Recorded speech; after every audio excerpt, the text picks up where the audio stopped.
In May 1986, the quiet shores of Lake Hawkins, Texas became the backdrop of a nightmare no one saw coming. Three young friends, Suzanne Harrison, Gina Turner and Brian Boone, went out for a carefree afternoon by the water. They never came back. Days later, their bodies were found scattered across East Texas. Suzanne had been raped and strangled with her own underwear.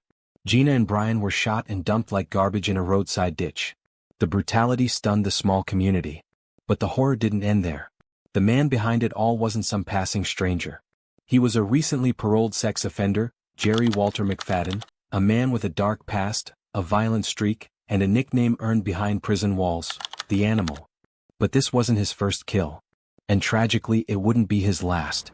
To uncover how a repeat offender manipulated the justice system, how parole failed again and again, and how one of the largest manhunts in Texas history was launched to bring him down, we need to go back decades before Lake Hawkins. But first, hit subscribe and tap the bell so you never miss a story that forces us to ask, how many chances should a killer get before someone says enough? Jerry Walter McFadden was born on March 21, 1948, in Texas, into a world already marked by instability. While little is publicly documented about his early family life, what does emerge from court records and behavioral patterns suggests a childhood shaped by emotional neglect, poor supervision, and a lack of meaningful social bonds. Those who encountered McFadden in his youth would later recall a boy who never quite fit in, withdrawn, angry, and disturbingly numb to the pain of others. By his teenage years, the red flags were hard to ignore. He wasn't just a loner, he was a troubled adolescent with a dangerous temper. Juvenile records, now long sealed, are believed to have documented early theft, violent outbursts, and possible sexual misconduct. In a rural environment where mental health was rarely discussed, let alone treated, Jerry's emotional detachment and escalating aggression were written off as a phase. But it wasn't a phase. It was a blueprint for destruction. Friends, if they could be called that, described him as strange, volatile, and prone to sudden fits of cruelty. Teachers noted his lack of empathy. Some even claimed he tortured animals, an eerie and consistent hallmark of what psychologists now recognize as early psychopathy. Though no official psychological evaluations from his youth are publicly available, forensic psychologists who later examined his criminal pattern believe McFadden exhibited classic signs of antisocial personality disorder, a condition marked by compulsive lying, manipulative charm, total disregard for right and wrong, and a chilling absence of remorse.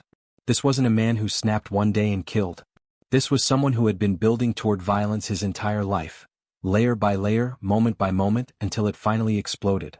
As the 1970s unfolded across America, Jerry Walter McFadden was quietly beginning a pattern that would mark him as one of Texas's most dangerous repeat offenders, a predator who seemed to slip through every crack the justice system had to offer.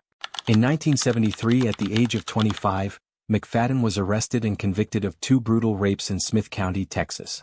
According to court documents, both victims were young women in their teens and early 20s, attacked in separate incidents. The assaults were described as calculated, violent, and deeply traumatic. McFadden had used threats, force, and intimidation to overpower his victims, demonstrating not only physical control, but an alarming sense of dominance and sadism. Despite the severity of these crimes, McFadden was sentenced to just 15 years in prison, a sentence that, even at the time, raised eyebrows among victims' advocates and law enforcement officers. But the real shock came just a few years later. In December 1978, after serving just 5 years of his 15-year sentence, McFadden was granted parole. There was no psychiatric rehabilitation, no evidence of remorse, and no reason, other than prison overcrowding and leniency in parole policies, that justified his release. It was a quiet decision made behind closed doors without public scrutiny, and it would cost lives. Free once again, McFadden wasted no time returning to his violent instincts. By July of 1979, only 7 months after his release, he had kidnapped an 18-year-old woman at knife point. According to the victim's testimony, McFadden forced her into his car while she was walking home, drove her to an isolated area, sexually assaulted her, and threatened to kill her if she resisted. She survived the ordeal and reported him, leading to his arrest and conviction once again.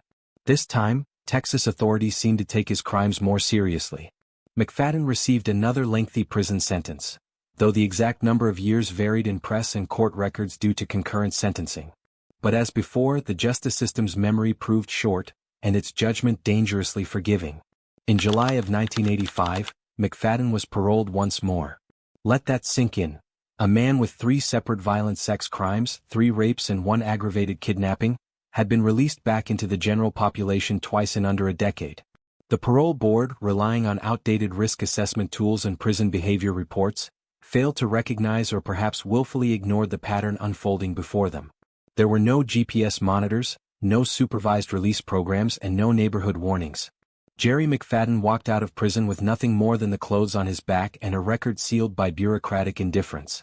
And yet, despite the violence, despite the history, despite all the red flags, McFadden vanished into East Texas society without resistance. To many in the town of Hawkins he was just another oddball, quiet, unassuming, maybe a little strange but harmless. No one knew they were living beside a ticking time bomb. And within 10 months of his release, that bomb would go off with unspeakable consequences.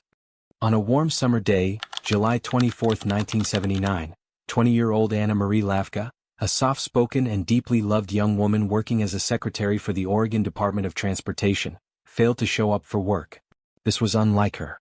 Concerned, her boyfriend and sister, with whom she shared a small apartment in northwest Portland, returned home to check on her. What they walked into was every loved one's worst nightmare. Anna was found lifeless, lying face down on her bed. Her hands were bound tightly with the power cord ripped from her clock radio. Her clothing had been disturbed, clear signs of a sexual assault. Around her neck was a ligature, still digging into her skin, a haunting reminder of the violence she endured. There were no signs of forced entry, but the apartment held an unsettling silence, one that echoed with the horror of what had transpired inside. Detectives launched an intensive investigation. They interviewed neighbors, followed up on leads, and tried to piece together a timeline of Anna's final hours.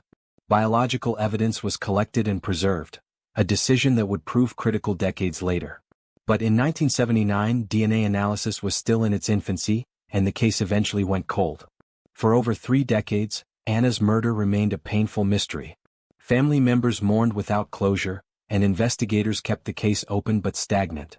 In 2011, technological advances finally allowed for a male DNA profile to be developed from the crime scene evidence. Despite this breakthrough, the profile didn't match anyone in national DNA databases. Between 2012 and 2016, 8 potential suspects were tested and ruled out. Hope faded again. That changed in 2018, nearly 40 years after Anna's murder. With the rise of forensic genetic genealogy, cold case detectives took a bold step. They uploaded the unidentified DNA into public genealogy databases, searching for familial connections, distant cousins, ancestral lines, anything that could point to the killer's identity. The process was meticulous and labor-intensive, involving the construction of complex family trees based on shared DNA segments. Eventually, all the evidence began pointing toward one man, Jerry Walter McFadden, a career sexual predator and murderer who had already been executed in 1999 for other crimes committed in Texas. Investigators discovered that McFadden had traveled to Oregon in 1979, right around the time of Anna's murder. Witnesses confirmed that he had been dropped off in Portland and had disappeared shortly afterward.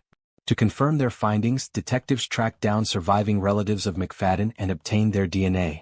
When compared to the DNA found at Anna's crime scene, the results were undeniable, a perfect familial match. The man who had eluded justice for Anna's murder had already been tried, convicted, and put to death years earlier for a separate string of brutal crimes.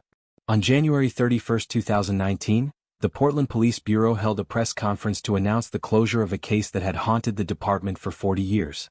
The killer had been named. Anna's family, though relieved to finally have answers, were left with a bittersweet sense of justice.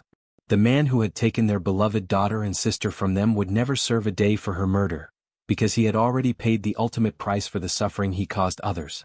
On the serene afternoon of May 4, 1986, what began as a joyful lakeside outing turned into one of the most haunting and brutal crimes in East Texas history when Suzanne Harrison, 18, Gina Turner, 20, and Brian Boone, 19, 3 vibrant, hopeful young adults, vanished without a trace while spending time near Lake Hawkins, a popular recreational area in Wood County, triggering a massive community-wide search effort fueled by panic, grief, and growing dread. Tragically, their bodies would soon be discovered in horrifying conditions that shocked even seasoned investigators. Suzanne Harrison, a recent high school graduate with dreams of studying veterinary medicine, was found sexually assaulted and strangled, while Gina Turner, a college student known for her radiant smile and volunteer work, and Brian Boone, an athletic, good-natured teen with aspirations of joining the Air Force, were both shot execution style, their lives violently cut short and their futures stolen. The triple homicide sparked a relentless investigation by local and state authorities, and it wasn't long before evidence began pointing in a chilling direction. Jerry Walter McFadden quickly emerged as the prime suspect when eyewitness reports, fibers found at the crime scene, ballistics matching his weapon, and tire tracks linking his vehicle to the area formed a damning web of forensic evidence. Law enforcement archives from the time capture raw, emotional interviews with detectives who recall being stunned not only by the brutality but also by the methodical execution of the murders, one stating, "It wasn't just a crime, it was a message of pure evil." Throughout this segment, the documentary respectfully profiles each of the victims, showcasing family photos, home videos, and testimonials from grieving parents, siblings, and friends who paint vivid portraits of who Suzanne, Gina, and Brian were beyond their tragic fates, and how their murders shattered entire communities across East Texas, leaving behind emotional scars and unanswered questions that would haunt the region for decades. The gravity and savagery of the Lake Hawkins murders not only reignited public outrage over the parole system that had freed McFadden but also galvanized a demand for sweeping reforms and ultimately ensured that the animal would face justice for his crimes. In an audacious and terrifying turn of events that gripped the state of Texas and stunned the nation, Jerry Walter McFadden, awaiting trial for the brutal Lake Hawkins triple murder, escaped from the Upshur County Jail on July 9, 1986, by overpowering a female corrections officer, taking her hostage at knife point, and using her as a human shield to flee the facility, an escape that immediately triggered one of the largest manhunts in Texas history, mobilizing over 1,000 law enforcement officers. From local police departments, state troopers, Texas Rangers, and even federal agencies, all working around the clock to recapture a man now considered one of the most dangerous fugitives in America. As news of the escape spread, a wave of fear swept across East Texas towns, with residents locking their doors, forming armed community watches, and schools and churches taking emergency precautions amid growing concerns that the animal, already infamous for his violent sexual assaults and now a triple homicide suspect, could strike again at any moment. The story gained nationwide media coverage, with updates broadcast on nightly news segments and headlines warning of a convicted predator on the loose. Working tirelessly through sweltering July heat, police utilized helicopters, canine tracking units, and infrared equipment, combing through rural terrain, thick forests, and back roads across Upshur and Gregg counties. After nearly 48 grueling hours, McFadden was finally located deep within a wooded area near Big Sandy, Texas, where he had been hiding under dense brush and living off the land, exhausted, disoriented, and surrounded. He surrendered without further resistance. His brazen escape not only shocked the criminal justice system but also led to new felony charges including escape and kidnapping, which were tacked onto his already looming capital murder trial, further sealing the case against him and reinforcing the public's outrage and demand for the harshest punishment. This dramatic chapter in McFadden's criminal saga cemented his infamy and left a lasting impact on how violent offenders were housed and supervised across the state of Texas. In March 1987, following a high-profile trial held in Upshur County, Jerry Walter McFadden was found guilty of capital murder for the horrific rape and strangulation of Suzanne Harrison and the execution-style shootings of Gina Turner and Brian Boone during the infamous Lake Hawkins triple homicide. The trial, which lasted several days, laid bare the disturbing scope of McFadden's long history of sexual violence and brutality. Prosecutors presented overwhelming forensic evidence, including fiber analysis that matched materials found in McFadden's car to fibers on the victims, ballistics reports linking shell casings at the scene to the murder weapon found in his possession, and DNA evidence that directly connected him to the crime. These findings painted a chilling portrait of a man who had methodically stalked, abducted, and murdered 3 innocent teenagers with cold and calculated intent.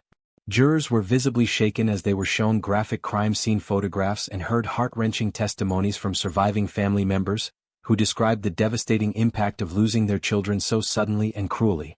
The prosecution, led by District Attorney Ed Miller, also delved into McFadden's extensive criminal history, which included multiple convictions for rape, an earlier kidnapping charge, and numerous prison stints, each reinforcing the narrative of a serial predator with no regard for human life. The jury heard how he repeatedly manipulated the justice system, gaining parole only to reoffend, and how the justice system had failed to stop him before he escalated to triple homicide. Within just 2 hours of deliberation, the jury returned a unanimous verdict of guilty of capital murder, and Judge Glenn E. Williamson, delivering the sentence, stated with grave emphasis, "The punishment fits the monstrous acts committed." Following his sentencing, McFadden was transferred to death row at the Polunsky Unit in Livingston, Texas, a facility known for its strict security protocols and isolation measures. There he spent the next 12 years in solitary confinement, held in a 6 by 10-foot concrete cell for 23 hours a day, allowed only 1 hour outside for exercise under heavy guard. The isolation was designed to prevent contact with other inmates, reduce risk of assault or escape, and maintain order within the high-risk population. McFadden had no access to group activities or communal meals, and his daily existence consisted of confinement, limited reading materials, and visits from attorneys. Throughout his time at Polunsky, McFadden was known for his cold, withdrawn demeanor. He rarely spoke to other inmates or guards and never expressed remorse for the crimes he committed. He refused participation in counseling programs, did not attend religious services, and largely isolated himself even within the limits of his solitary confinement.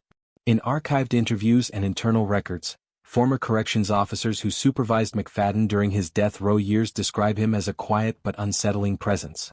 One retired officer recalled, "He was calm, too calm. Like he knew exactly what he did and didn't lose a minute of sleep over it." Other officers noted that McFadden never requested contact with the families of his victims, never asked for forgiveness, and never gave any indication that he regretted his actions. A chilling reminder to many in the Texas Department of Criminal Justice that some inmates never seek redemption, and some crimes are so heinous they leave no room for second chances. Within the death row ranks, McFadden became a symbol of justice delayed, but ultimately not denied, a man whose life and crimes forced Texas to confront the dark consequences of parole failures and the enduring pain of lives lost too soon. On the evening of October 14, 1999, at exactly 6:21 p.m., 51-year-old convicted murderer Jerry Walter McFadden, known as the Animal, was pronounced dead after being executed by lethal injection inside the Texas Department of Criminal Justice's Huntsville unit, ending a chilling criminal legacy that had spanned decades. Prior to his death, McFadden was served his official final meal, which included a large portion of fried beef steak smothered in thick white gravy, a side of crispy hash browns, a generous helping of golden French fries with ketchup, a scoop of vanilla ice cream and a cold Coca-Cola, a combination that was both traditional and indulgent, yet hollow in contrast to the horror of his crimes. Moments before the chemicals began to flow, McFadden delivered his final statement in a calm tone, saying, "I'm sorry for all the pain and hurt I have caused," then turned his head toward the witness chamber to thank his family and friends and express that he had made peace with his fate, without ever naming his victims. As his death was confirmed, members of the victims' families, present during the execution, responded with a mixture of quiet tears and solemn reflection, some stating that while the execution brought a measure of closure, it could never truly erase the agony or restore the dreams of Suzanne Harrison, Gina Turner, and Brian Boone, 3 young lives violently stolen, leaving emotional wounds that decades of justice could not fully heal. What do you think about Randy McFadden's case? Was justice truly served, or did the system fail too many times before finally catching up to him? Share your thoughts in the comments below. We want to hear from you. Leave a comment. Your opinion matters, and your comment could spark powerful discussion in the true crime community. Don't forget to like this video if you found the story gripping. Share it with fellow true crime fans who love unraveling disturbing but real stories. Subscribe and turn on the notification bell for more jaw-dropping real-life crime stories that will leave you speechless.